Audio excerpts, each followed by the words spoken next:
What's going on, guys? It's Mike and Mitch from Quickie DFS here to break down the showdown slate between the Indianapolis Colts and the Baltimore Ravens. As I said, I'm here with Mitch, so I'm going to let him take over now and talk about the Vegas odds with you guys. Hey, what's up, guys? So we got the Vegas odds pulled up here, and it's looking like the Ravens are a touchdown favorite. I can agree with that. I think that the Ravens are absolutely going to destroy the Colts here. Vegas isn't lying, but I do think that there is some value on the other side that may help us in our showdown lineups. But it's mostly probably going to be, a 4-1 stack or maybe a 3-2 stack. It's probably how we're going to build up our lineups here. But there is some value on the Colts side, but a whole touchdown favorite for the Ravens. You're going to want a lot of Ravens in your lineup and definitely in your captain spot, maybe even a running back. Wouldn't you say? Well, Lamar is a running back, so you could just put him at captain, so you'd be good there. But with the whole running back situation in Baltimore, I know Tyson Williams has been ruled inactive like the last week or two, and Latavius Murray has taken over his carries. So I will have Latavius Murray in some lineups. I don't know if I'll play him at captain, but the 18 attempts is a huge jump from what he recently had, and it makes me confident that he's going to touch the ball at least 15 times this game. I don't know if he's going to score a touchdown. He won't be my captain, but I'll be playing Latavius Murray. Yeah, I couldn't see him at my flex for good reason. I don't love Latavius Murray. We've seen him be a perennial, backup running back since he's been into the league. Minnesota. He was the man in Minnesota for a little bit. I thought he split carries with somebody in Minnesota, though. Even if he did, he was the predominant main guy, in my opinion. We've seen him past two years be stuck behind Alvin Kamara. He still produced, though. Yeah, he still did all right, but, you didn't play him or anything like that. Never. So Latavius is still, relevant. He could get you what he needs you to, put you over the top. But once again, not a captain, but a very good flex play, I think, because there's no one else in the backfield other than Lamar. Yeah. Taking touches. I know. I think it was Devonta Freeman who saw like 2 to 3 carries last week. So. And I believe Le'Veon Bell even touched the ball. So there is people touching the ball other than Latavius. But like I said, the 18 carries it's a really good thing to see. So with that being said, you said maybe Le'Veon had touched the ball a little bit last week. He had four touches. Now look at for Devonta Freeman as well. Freeman. So with that being said, though, are you gonna Freeman at 600 with one attempt? Yeah, no. Like I said, the only running back I'll be playing is Lamar Jackson and Latavius Murray. Lamar Jackson, yeah. Just to bring it up for Lamar right here, the rushing attempts, you're getting a running back pretty much 7 attempts, 16 attempts. You're getting a running back that also would like to throw the ball. Although, as I keep saying he is a running back, I will say that he has been better passing the ball this season than he ever has before, and that makes me like Sammy Watkins. It makes me like Duvernay with no Miles Boykin. Yeah, that's something to talk about. Yeah, I really like, and he's kind of expensive on DraftKings. Yeah, Duvernay is a little bit cheaper on FanDuel. I want to say he's like 6,000. Yeah, if I'm playing Duvernay, it's only on FanDuel. It's not on DraftKings. Same with the dude above him, James Proche. I don't know really how to say it, but all I do know is that they both saw 6 targets last game, and that's an uptick from what we've seen before. So you saw him 1, then he didn't play for, a game or 2, and then he came back and had 6 targets. He caught 5 of them for 74 yards. And he's really only getting run, same with Duvernay, is because that Miles Boykin is out. So keep that in mind, guys. Duvernay's been a little bit more consistent with his targets over, the course of the past 4 weeks. We've seen Porsche or whatever his name is only come up for those 2 weeks. So I tend to lean Duvernay a little bit, but there's no problem with going with James Proche. With that being said, I'd like to bring up Sammy Watkins. Way too cheap on FanDuel. Sammy Watkins hasn't had that great of a game log since he's joined the Ravens, but the targets are there. I mean, every week he's averaging 7 to 8 targets a week. He just needs to catch them, and he for this price you're getting wide receiver 2 in that offense, but with those kind of targets, that's almost wide receiver 1 type of. Who would you put? Marquise Brown. I'm an idiot. So with Marquise Brown, my only thing is, I don't know if the Colts are going to keep this game competitive enough where we're going to see Marquise Brown, streaking down, the field, catching those huge touchdowns that he's known for.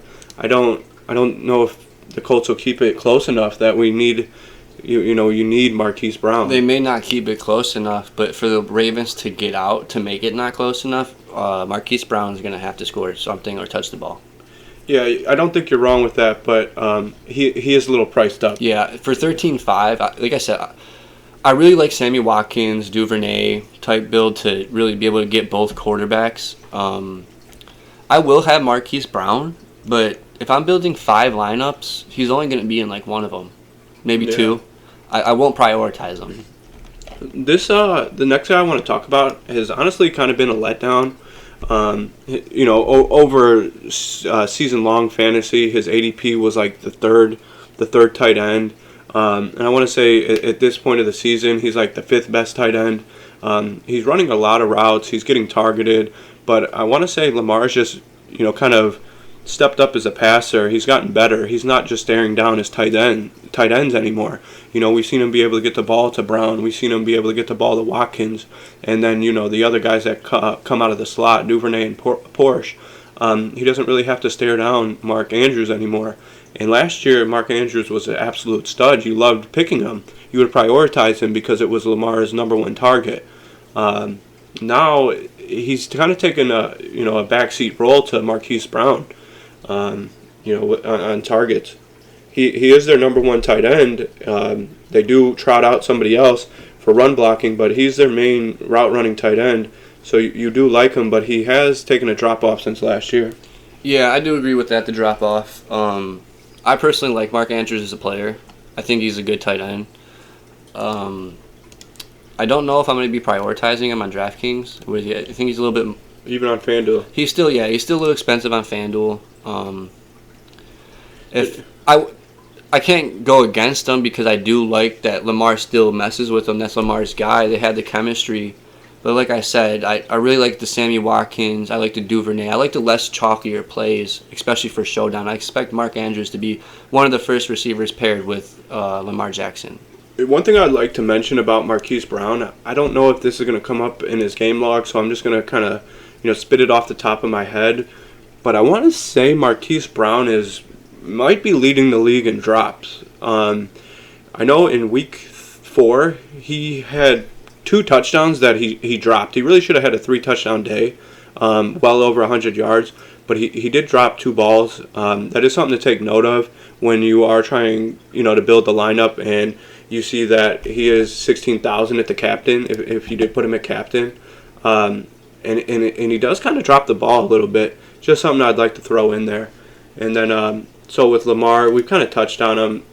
Yeah, we'll have Lamar in all of our lineups, guys. Yeah, I could see myself putting him in as the captain. Because the rushing upside, if he scores a rushing touchdown. Yeah, you're getting a running back that throws the ball is the simplest way to put it. So you like Lamar. He's probably going to be the highest owned captain, I would say. Yeah. Now, with that being said, let's go to the other side of the ball, which is the Indianapolis Colts, starting from the top with Carson Wentz. I know a lot of people think this guy fell off. He had a bad year in Philly last year, even though like his team was just horrible. And they were just a bad team all around last year. So everybody blamed Wentz, and then they went and traded him, which I think it was a good scene change for him. Both guys too. Hurts. Yeah, I think it was good for the both of them. And personally, I'm going to go with the Colts winning this game tonight. Really? Yeah, I'm going to go out and say that. Do you guys hear that? Mike said that he thinks the Colts are going to beat the Ravens on Monday Night Football, and the Ravens are home favorites. Yeah, if you guys could please roast him in the comments, please go ahead and do that. That'd be great. I'm going to pick the Ravens to win by more than a touchdown, so give me that and the points. Yeah, please roast him in the comments, guys. Thank you. Well, you guys can roast me all you like, but you'll see when the Colts win, you'll see why I say this, is because how bad that Ravens defense actually is, and their secondary is just depleted. Now, I'm not saying the Colts when Peyton Manning was there, but they do have Michael Pittman who makes plays. They have Jonathan Taylor who makes plays. T.Y. Hilton's out. Zach Pascal looks very good. It looks like him and Wentz have a connection. And forget about the receivers. What about Ali Cox? So like they've been. He's priced up on DraftKings. He is priced up, but Baltimore has been one of the worst teams against tight ends this season. So give me Carson Wentz and Ali Cox at my captain.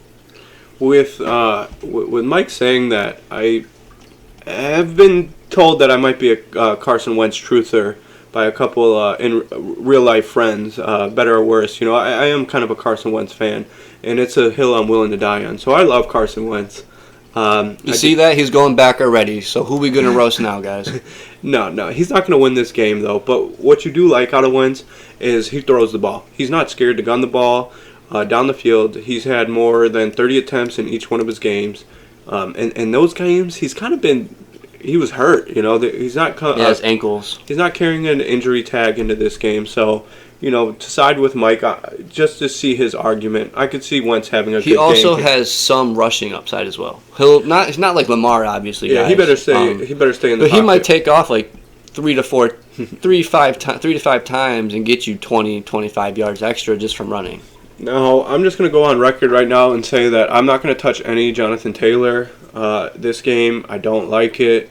It could be... You know, the death of me. I could shoot myself in the foot by, saying I won't have any Jonathan Taylor. I like him as a running back. I just, not in this game script. I don't see a scenario where Jonathan Taylor is going to get you, those 16 touches and those targets. I think they're going to be trailing. I think Nyheim Hines is going to be who I would be looking to in the Colts backfield. I don't think Jonathan Taylor is a bad play. I don't think he's a bad player. But in my game script that I'm predicting, Nyheim Hines is going to be needed on passing downs, and the Colts are going to be passing a lot more to try and keep up with the Ravens. If there was a scenario where I thought the Colts would win and Jonathan Taylor would, quote-unquote, take the air out of the ball, kind of eat clock, I think Jonathan Taylor would be a great play. But in this kind of a matchup, I don't like Jonathan Taylor. No. I said, going back, I do think the Colts might pull this one out. I'm never going to go back on my word. I do think they win, but I don't think they win by a ton. So you wouldn't necessarily need to play Jonathan Taylor because if they're not going to be up by 2-3 touchdowns, he's not necessarily going to see as much touches as you'd like because they're going to be throwing more, and it'll probably be to Nyheim Hines, as we can see. Yeah. I do like Taylor, but for a starting running back to only get, on average, about 15 carries, I actually really hate that. Yeah, you hate it. I don't like that. Yeah, that goes back to Carson Wentz just loving to, he's a gunslinger. He's going to throw the ball 30 times tonight, plus. So the person that I'm probably most excited to talk about on the Colts side of the ball here is Michael Pittman. I've been really high on him in season long coming into the season, and the first week I was a little disappointed.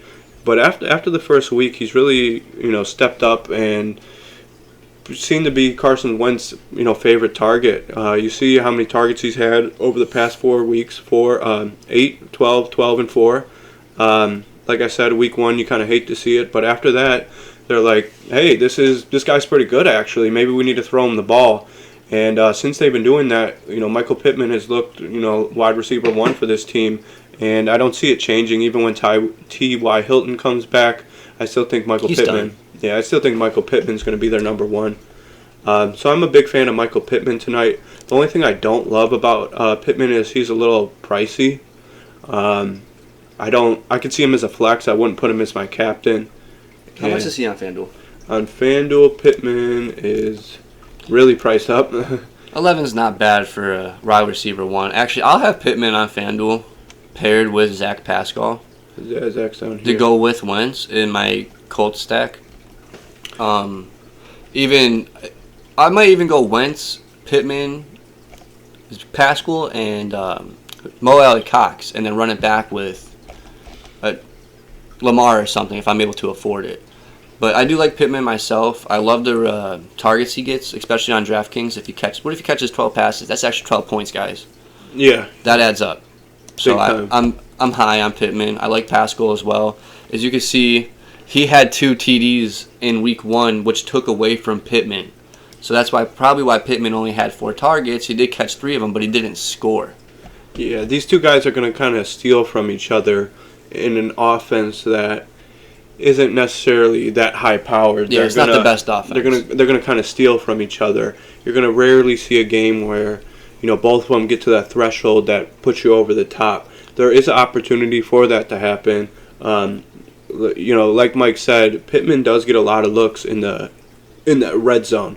Where I'm sorry, I said that wrong.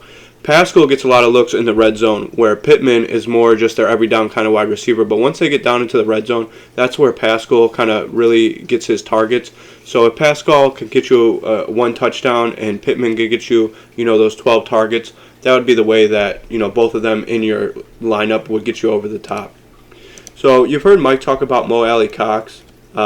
He's a good play.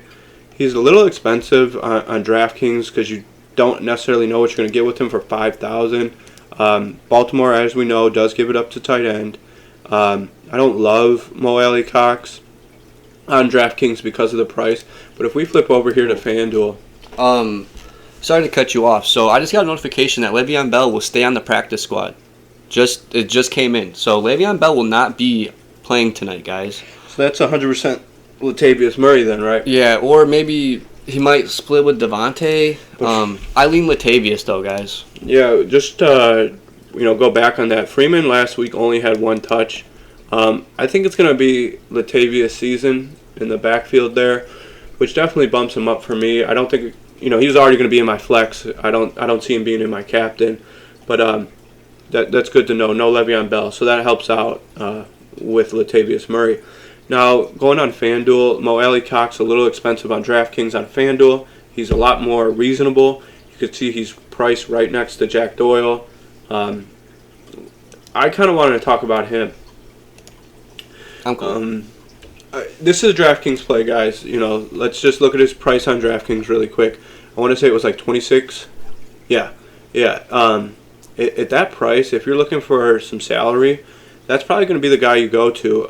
Earlier Mike did talk about James Proche, or however you pronounce his name, but I'm gonna lean Jack Doyle a little bit here over James, just because we've seen him in the past. We've seen what Jack Doyle can do.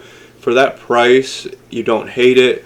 And let's be honest, it seems like every showdown slate we play, the backup tight end scores a touchdown for whatever reason. Like yesterday at 9:30, Hayden Hurst, guys. Yeah. Had him in my lineup with Kyle Pitts as my captain.